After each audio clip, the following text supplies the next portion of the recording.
Whether you're a landlord or a tenant, there are new rental regulations that you really need to be aware of that are coming into effect at the end of July. This is in addition to the new Airbnb restrictions that started May 1st, where only owner-occupied units can be Airbnb'd in most communities. I do have a really neat opportunity later, so hold on if you are an outdoor lover.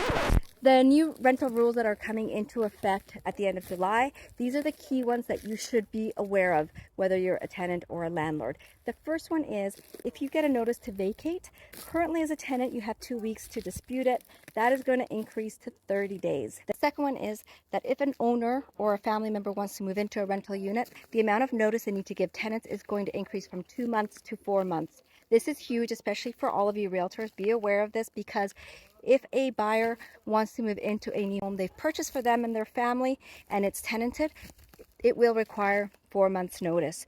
The third one that I think is really the most important one and here to protect tenants, and it probably was needed, is that if a family member wants to move into a rented unit, the family member needs to live in there a minimum of 12 months. And if you are caught not living in there for those 12 months, you could be penalized huge. I'm talking 12 months worth of rent that would be needed to be paid to your previous tenant. This has caused a lot of concern for investors, and a lot of them are starting to sell off their rental units.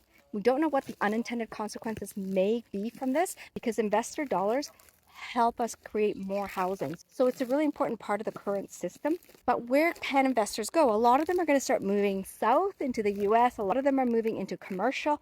But here's a really interesting option. If you're an outdoor lover, you love skiing, golfing, mountain biking, anything that is outside, like I am right now, you might want to look at phase 1 units in Whistler. It is the most flexible zoning because it allows you to do Airbnb, it allows long-term rentals, owner use. I mean, you can do everything.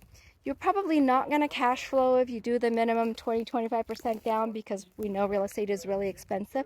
But you could have a recreational property that offers tons of flexibility. I do have a phase 1 coming available. Of course, that's why I'm bringing it up. It's a townhouse, 2-bedroom, 2-bathroom, right across from the golf course. You can walk to Blackcomb Village, and you are really close to the ski hills. If you want more information on Whistler phase 1, so you know how to reach me.